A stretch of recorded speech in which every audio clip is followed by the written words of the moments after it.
राज के जय हो। माँ शरणं माँ शरणं माँ शरणं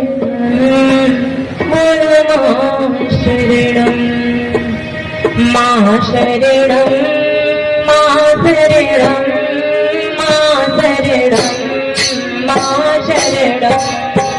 माँ शरणं माँ शरणं माँ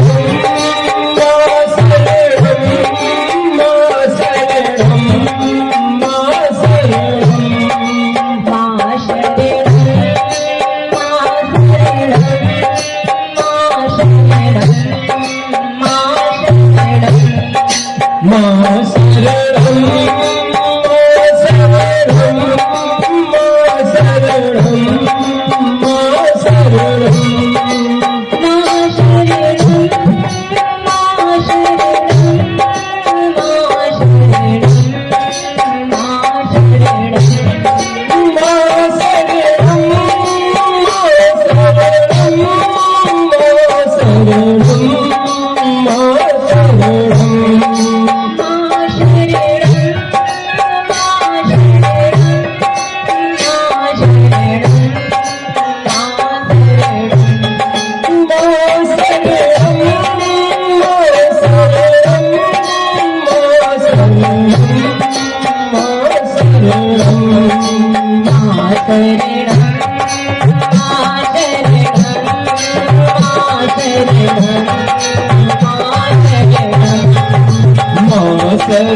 बोलिए माता भगवती माँ काली की, श्री सतगुरुदेव जी भगवान की। माँ के भक्तों, आइए हम सभी कथा में प्रवेश करते हैं। तो सभी बड़े भाव से ध्यान से श्रवण करेंगे। तो आज हम नारी शक्ति के विषय पर आप सभी को अवगत कराना चाहते हैं कि एक नारी की शक्ति और सामर्थ्य क्या होती है। एक नारी की शक्ति और सामर्थ्य क्या होती है, कितनी शक्ति और सामर्थ्य होती है हमारी माताओं बहनों में। तो आज हम इस विषय पर आप सभी को अवगत कराना चाहते हैं। तो देवी भागवत में एक बड़ा सुंदर प्रसंग आता है कि एक नारी अपने पति के प्राणों को यमराज से छीन करके वो वापस ले आती है। उस नारी की शक्ति के सामने, उसके शक्तित्व के सामने यमराज का भी बस नहीं चलता है। आखिर अंत में विवश होकर के उसके पति के प्राणों को यमराज को लौटाना ही पड़ता है। उस नारी का नाम है सती सावित्री। तो आइए इसे विस्तार से श्रवण करते हैं कि ये सती सावित्री कौन थी। तो माँ के भक्तों, मध्य देश में एक अश्वपति नाम के एक राजा थे। वे बड़े धर्मात्मा राजा थे, बहुत ही पराक्रमी बलशाली थे। उनके राज्य में जितनी प्रजा थी, सभी प्रजा आनंद पूर्वक रहा करती थी, आनंद से अपना जीवन व्यतीत कर रही थी। और उनकी पत्नी का नाम था मालती। महारानी मालती भी अत्यंत सुंदर, धर्मनिष्ठ थी, सुंदर थी, सुशील थी। दोनों की जोड़ी तो मानो ऐसे लगती थी जैसे गदाधारी विष्णु जी और माता लक्ष्मी। दोनों की जोड़ी बहुत सुंदर लगती थी, उनके विचार भी आपस में मिलते थे। वैसे अगर इस संसार में पति पत्नी के विचार आपस में मिलते हैं तो उनका भी जीवन आनंद से व्यतीत हो सकता है। जैसे महारानी मालती और राजा अश्वपति जी का जीवन आनंद से व्यतीत हो रहा था। आज के युग के जैसा नहीं, देखा जाए तो पति पत्नी की जोड़ी सुंदर हो, सुशील हो या ना हो, लेकिन अगर उनके विचार आपस में नहीं मिलते हैं तो उस घर में लड़ाई झगड़ा होता ही रहता है, मनमुटाव चलता ही रहता है। तो उसी तरह से आज ये समाज जीवन जी रहा है, लड़ाई झगड़ा मनमुटाव चलता ही रहता है। तो माँ के भक्तों को ये जीवन एक गाड़ी की तरह होता है, एक साइकिल की तरह होता है। जिस तरह से साइकिल में कितने दो चक्के होते हैं, उसी तरह से पति और पत्नी मिलकर के इस जीवन रूपी गाड़ी के दो चक्के होते हैं। लेकिन विचार करने की बात है, ये सोचने की बात है कि अगर साइकिल का अगला चक्का दाईं ओर जाए, पिछला चक्का बाईं ओर जाए, तो क्या वह साइकिल रोड पर कभी चल पाएगी? कभी नहीं चल सकती है। उसी तरह से पति और पत्नी के विचार एक ना होने के कारण यह जीवन रूपी गाड़ी भी सही ढंग से नहीं चल सकती है। तो इसलिए मैं सभी से यही कहना चाहती हूँ कि अपनी इस जीवन रूपी गाड़ी को सही ढंग से चलाने का प्रयास करें। एक दूसरे की बातों को, उसके विचारों को समझें, सही गलत को जाने पहचाने।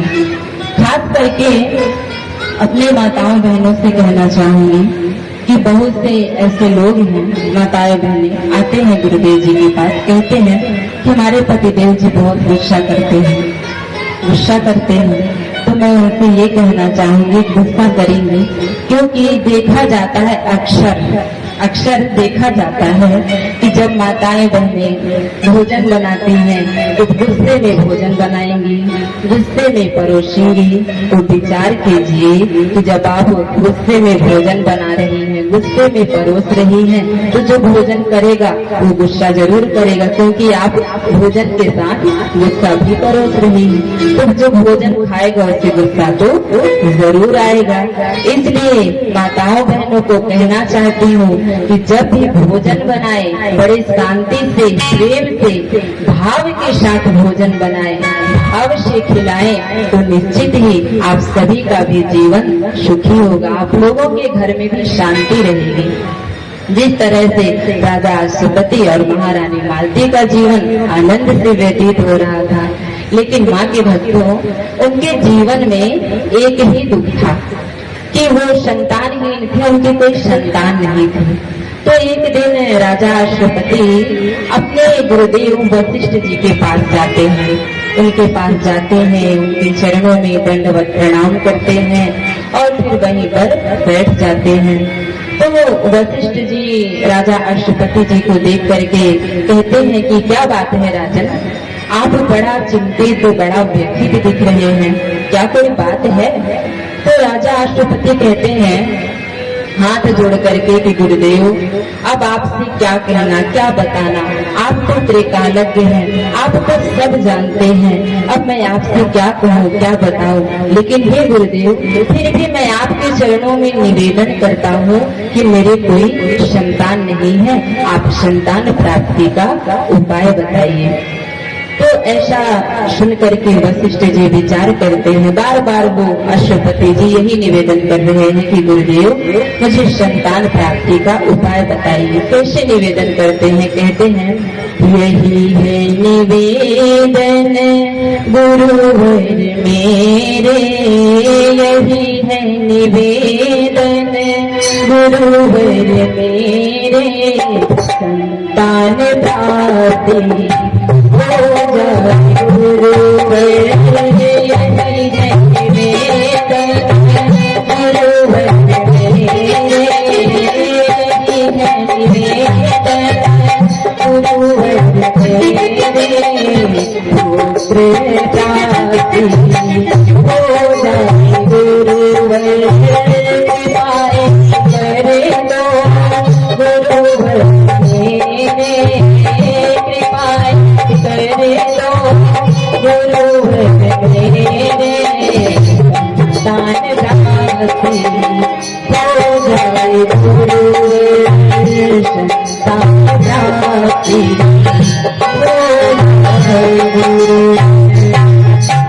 बार बार वो अपने गुरुदेव जी से यही निवेदन करते हैं।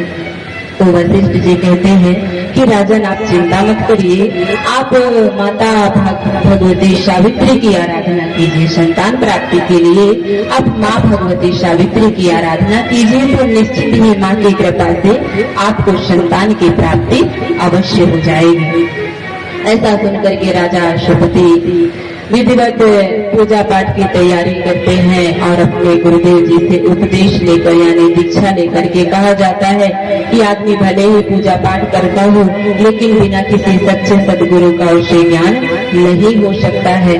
तो जो सच्चे सदगुरु हो, जो त्रिकालज्ञ हो, अगर उनसे बीज मंत्रों की दीक्षा लेकर के उन मंत्रों का जाप करेंगे तो निश्चित ही आपको सफलता जल्द ही मिल जाएगी। तो राजा अश्वपति अपने गुरुदेव जी से उपदेश लेकर के दीक्षा लेकर के वो विधिवत माँ भगवती सावित्री की आराधना करने लगते हैं। कई वर्ष व्यतीत हो जाते हैं, समय गुजरता रहता है, कई वर्ष व्यतीत हो जाते हैं, लेकिन होता क्या है कि उन्हें फिर भी संतान की प्राप्ति नहीं होती है। ऐसा देख करके जो महारानी मालती थी वो बड़ा दुखी हो जाती है, बहुत दुखी हो जाती है और क्या करती है, दुखी होकर के वो पूजा पाठ ही करना बंद कर देती है, जैसा आज के समाज में चल रहा है। कई लोग ऐसे हैं कि भगवान के पास जाते हैं, उनसे बहुत सारी कामना करते हैं कि भगवान जी हमारी ये कामना पूरी हो जाए, वो कामना पूरी हो जाए, वो पूजा पाठ करते हैं, लेकिन जब कामनाओं की पूर्ति नहीं होती है तो पूजा पाठ ही करना बंद कर देते हैं। बहुत सारे लोग ऐसे हैं दुनिया में। तो उसी तरह से महारानी मालती भी पूजा पाठ करना वो बंद कर देती है।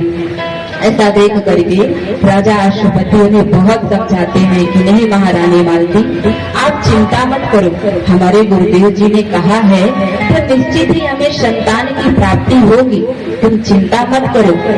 यदि और कोई कहा होता महारानी तो मैं एक बार विश्वास कर लेता, लेकिन हमारे गुरुदेव जी ने कहा है कि हमें संतान की प्राप्ति होगी तो निश्चित ही होगी, बस हमें अपने इष्ट और अपने गुरुदेव के बताए हुए मार्ग पर पूर्ण श्रद्धा और विश्वास करके चलना है तो निश्चित ही हमें संतान की प्राप्ति अवश्य होगी, आप चिंता मत करो। तो माँ के भक्तों, इसी तरह से हम सभी को भी अपने इष्ट, जिसे भी आप लोग अपना इष्ट अपना गुरुदेव मानते हो, अपने इष्ट और अपने गुरु पर पूर्ण श्रद्धा विश्वास अगर होगा तो निश्चित ही हमें सफलता जरूर मिलेगी। तो राजा अश्वपति बहुत समझाते हैं अपनी महारानी मालती को और वो समझा करके पुष्कर क्षेत्र की ओर निकल जाते हैं तपस्या करने के लिए। कई वर्ष तक वो तपस्या करते हैं, कई वर्ष व्यतीत हो जाते हैं, लेकिन होता क्या है कि फिर भी उन्हें संतान की प्राप्ति नहीं हो पाती है। यहाँ तक कि उन्हें माँ के दर्शन तक नहीं होते, इतनी तपस्या करते हैं उन्हें फिर भी माँ के दर्शन तक नहीं होते। लेकिन दर्शन नहीं होते, आकाशवाणी हो जाती है, आकाशवाणी के माध्यम से उन्हें पुत्र प्राप्ति का वरदान मिल जाता है। बोलिए माँ भगवती जगदम्बा की जय हो। उन्हें पुत्र प्राप्ति का वरदान मिल जाता है, वो बड़ा प्रसन्न हो जाते हैं और वही माँ भगवती सावित्री को बारंबार वो प्रणाम करते हैं, उन्हें दंडवत प्रणाम करते हैं और वापस अपने राज्य आते हैं, लेकिन उनका पूजन बंद नहीं होता है। समय गुजरता चला जाता है। एक दिन समय आने पर उनके यहाँ एक सुंदर पुत्री का जन्म हो जाता है। वह पुत्री अत्यंत सुंदर थी। ऐसा देख करके महारानी मालती और राजा अश्वपति बड़ा प्रसन्न होते हैं। पूरे नगर में नगर वासियों को मिठाइयाँ बंटवाते हैं, बड़े धूमधाम से उत्सव मनाते हैं और उसका नामकरण करते हैं। तो उस कन्या का नाम सावित्री रख देते हैं, क्योंकि वो माँ भगवती सावित्री की कृपा से उन्हें प्राप्त हुई थी, इसलिए उसका नाम ही सावित्री रख देते हैं। अब समय गुजरता चला जाता है, समय गुजरता जाता है, सावित्री भी समय के साथ बड़ी होती जाती है, युवा हो गई, यानी वो विवाह करने के योग्य हो जाती है सावित्री। उसका विवाह है राजा अश्वपति द्विमतसेन के पुत्र सत्यवान के साथ उसका विवाह कर देते हैं। दोनों आनंद से जीवन व्यतीत कर रहे थे। एक दिन सत्यवान के पिता द्विमतसेन अपने पुत्र सत्यवान से कहते हैं कि बेटा लकड़ी लेने जंगल की ओर चले जाओ, जंगल में चले जाओ, वहां से जाकर के लकड़ियां काट करके ले आओ। अब सत्यवान अपने पिता की आज्ञा से लकड़ी लेने जंगल की ओर निकल पड़ते हैं और उनके साथ सावित्री भी उनके साथ जाने लगती है। और जैसे ही सत्यवान जंगल में पहुंचते हैं, पेड़ पर चढ़ते हैं लकड़ी काटने के लिए, तो उनका पैर ही अचानक फिसल जाता है और वो जमीन पर गिर जाते हैं। जब जमीन पर गिरते हैं तो उनकी मृत्यु हो जाती है। अब सावित्री के धैर्य, उसके साहस को देखिए, उनकी मृत्यु हो जाती है। तो जब यमराज उनके प्राणों को लेकर के जाने लगते हैं, सत्यवान के प्राणों को लेकर के जाने लगते हैं, तो सावित्री भी उन यमराज के पीछे पीछे चल देती है। तो यमराज सावित्री को देख करके कहते हैं कि देवी, ये तुम मनुष्य का शरीर लेकर के कहाँ जा रही हो?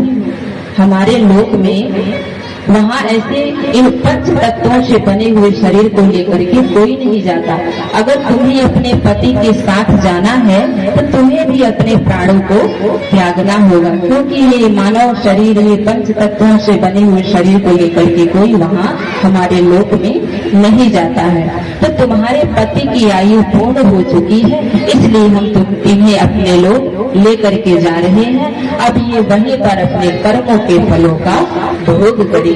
तुम यहाँ से चले जाओ, क्योंकि देवी कर्मों की वजह से ही प्राणी को जन्म और मृत्यु मिलती है। कर्मणा जायते जन्मो कर्मणेव फलीयते सुखम दुखम भयम शोकः कर्मणेव फलीयते। देवी, प्राणी को कर्मों के अनुसार ही उसे सुखम दुखम भयम शोकर, उसके कर्मों के अनुसार ही उसे सुख दुख रोग शोक भय मिलता है। जीव चाहे तो कर्म करके वो इंद्र की तरह बन सकता है, कर्म से वह ब्रह्मपुत्र बन सकता है, और कर्म करके ही वह हरि का दास बनकर, यानी भगवत भजन करके, साधना उपासना करके वह जन्म और मृत्यु के बंधनों से मुक्त हो सकता है। और हे देवी, मनुष्य चाहे तो कर्म करके वह संपूर्ण सिद्धियों को प्राप्त कर सकता है, अमर हो सकता है। तो हे देवी, अब आपके पति की आयु पूर्ण हो चुकी है, इसलिए हम इन्हें अपने लोक लेकर के जा रहे हैं। तुम यहाँ से वापस चली जाओ। लेकिन माँ के भक्तों, सावित्री की निडरता को देखिए, वो वहाँ से वापस जाती नहीं है, बल्कि वो यमराज से प्रश्न करती है। कहती है कि हे देव, अभी आपने कर्मों की बड़ी व्याख्या की कि कर्मों के आधार पर ही सभी को सुख और दुख मिलता है, जन्म और मृत्यु होती है। तो वह कर्म क्या है? किम कर्मणा। वो कहती है कि किम कर्मणा, कर्म क्या है? देह कौन है? कोवा देह चा देह, देह कौन है? भोग कराने वाला कौन है? देवता कौन है? इस संसार में प्राणी से कर्म कौन करवाता है? परमात्मा कौन है? इतने सारे प्रश्न सावित्री एक साथ कर देती है। ऐसा सुनकर के यमराज चकित रह जाते हैं, विचार करते हैं कि इसने इतने सारे प्रश्न एक साथ कर दिए। तो कहते हैं कि हे देवी, जो वेदों में वर्णन किया गया है वो धर्म कहलाता है, और धर्म और मर्यादा में रह करके जो कार्य किया जाता है वो कर्म कहलाता है, और इसके विपरीत, यानी धर्म और मर्यादा के विपरीत जो कार्य किया जाता है वो दुष्कर्म कहलाता है।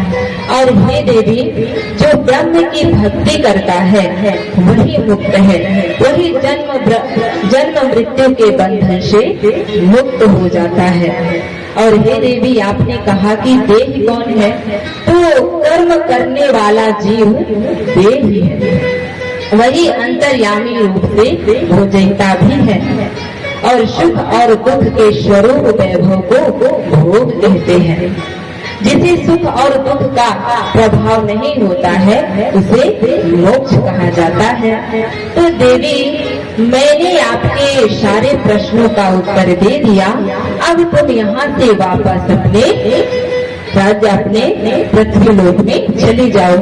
लेकिन वो सावित्री वहाँ से वापस नहीं आती, बल्कि वो यमराज से पुनः फिर प्रश्न करती है। कहती है कि हे देव, किस कर्म, कौन सा कर्म करने से प्राणी को कौन कौन सी योनियां मिलती हैं और कौन सा कर्म करने से मुक्ति मिलती है, और मनुष्य ऐसा कौन सा कर्म करता है जो वो रोगी होता है, सुख दुख पाता रहता है। और मैं यह भी जानना चाहती हूँ कि कौन सा कर्म करने से व्यक्ति अंधा, बहरा, लंगड़ा, गूंगा हो जाता है। ऐसा सुनकर के यमराज कहते हैं कि देवी, प्राणी अपने कर्मों के आधार पर ही अलग अलग योनियों में जाता है। उसे अपने कर्मों के आधार पर ही सुख और दुख मिलता है। वह रोगी कैसे होता है कि पूर्व जन्म में किए गए कुकर्म के कारण वो रोगी होता है, और शुभ कर्म के यानी अच्छे कर्मों के कारण वो रोग रहित होता है। इस तरह से वो दीर्घायु, अल्पायु, सुख दुख पाते रहते हैं। और हे देवी, प्राणी अपने गलत कर्मों के अनुसार ही, गलत कर्मों से ही वह अंधा, बहरा, लंगड़ा, गूंगा हो जाता है।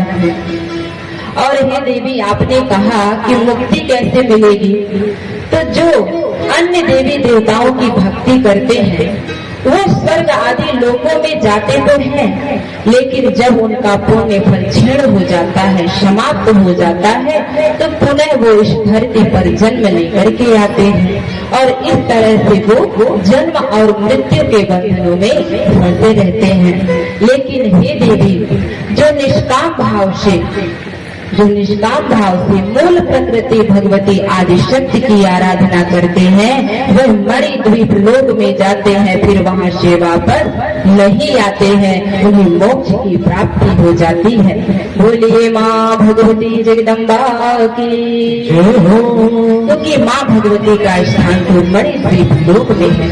वो वहाँ से लौट करके वापस नहीं आते हैं, उन्हें मोक्ष की प्राप्ति हो जाती है, मुक्ति मिल जाती है। तो हे देवी, हमने शास्त्रों के अनुसार हमने आपको सब कुछ बता दिया। अब तुम यहाँ से पृथ्वी लोक में जाकर के माँ भगवती की आराधना करो। जिस तरह से अदिति कश्यप के रोहिणी चंद्रमा के साथ सुशोभित रहते हैं, उसी तरह से आप भी सत्यवान के साथ सुशोभित रहो।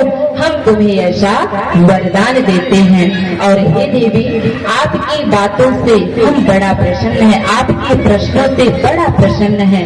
बहुत ही सुंदर प्रश्न थे आपके। यदि आप मुझसे कुछ और वरदान मांगना चाहती हैं या कुछ पूछना चाहती हैं, और जो भी प्रश्न हो आपके पूछना चाहती हो तो पूछ सकती हैं। हम आपके प्रश्नों से अति प्रसन्न हैं। ऐसा सुन करके सावित्री प्रसन्न होती है और कहती है कि हे देव, हे प्रभु, यदि आप मेरी बातों से, मेरे प्रश्नों से आप प्रसन्न हैं, मुझे वरदान देना चाहते हैं, तो मुझे ऐसा वरदान दीजिए कि मुझे मेरे पति सत्यवान से 100 पुत्रों की प्राप्ति हो। तो यमराज उसकी बातों में प्रसन्न तो थे ही। वो कहते हैं कि ठीक है, हम तुम्हें ऐसा वरदान देते हैं कि तुम्हें 100 पुत्रों की प्राप्ति हो। अब तुम यहाँ से वापस चली जाओ। लेकिन वह कहती है कि हे प्रभु, मैं अपने पति के प्राणों को छोड़कर, अपने पति को छोड़ करके यहाँ वापस मैं कैसे जा सकती हूँ, क्योंकि अभी आपने ही तो मुझे सपुत्र होने का वरदान दिया है। तो मैं अपने पति को छोड़ करके यहाँ से कैसे जा सकती हूँ। यमराज भी सुनकर के चकित रह जाते हैं कि बात तो सच है। वो भी सोचने लगते हैं कि हमने इसे कैसा वरदान दे दिया। वह भी सोचने लगते हैं, कहते हैं अच्छा, तू पतिव्रता के साथ साथ चतुर भी है। आज तेरी चतुरता के कारण, तेरे पतिव्रता के कारण हम तेरे पति के प्राणों को वापस करने के लिए विवश हो गए हैं। ले तू अपने पति के प्राणों को ले और यहाँ से जा करके मेरे वरदान को पूर्ण कर। अब ऐसा सुनकर के सावित्री बड़ा प्रसन्न हो जाती है और अपने पति के प्राणों को वापस ले आती है और सत्यवान जीवित हो जाते हैं। बोलिए माँ भगवती जगदम्बा की जय हो। सत्यवान जीवित हो जाते हैं, दोनों आनंद से अपना जीवन व्यतीत करने लगते हैं। तो माँ के भक्तों ये होती है एक नारी की शक्ति। सभी माताओं बहनों में वह शक्ति वह सामर्थ्य होती है कि वो जो चाहे सो कर सकती है। कोई भी काम उनके लिए छोटा या बड़ा नहीं होता है, बस अपने अंदर हौसला होना चाहिए। हर कोई काम कर सकता है, जो चाहे सो कर सकता है, बस हम सबके अंदर वो हौसला होना चाहिए। तो वह शक्ति वह सामर्थ्य कहाँ से मिलेगी? माँ भगवती की आराधना करने से मिलेगी, क्योंकि वो शक्ति की देवी मानी जाती है। तो आप सभी से यही कहना चाहती हूँ कि उठो जागो, अपनी शक्ति और सामर्थ्य को पहचानो। तो माँ के भक्तों, आप सबसे यही निवेदन करती हूँ कि आप लोग भी माँ भगवती जगदम्बा की आराधना करते हुए अपने इस जीवन को सफल और सार्थक बनाने का प्रयास करें। बोलिए माता भगवती माँ काली की, सतगुरुदेव महाराज की।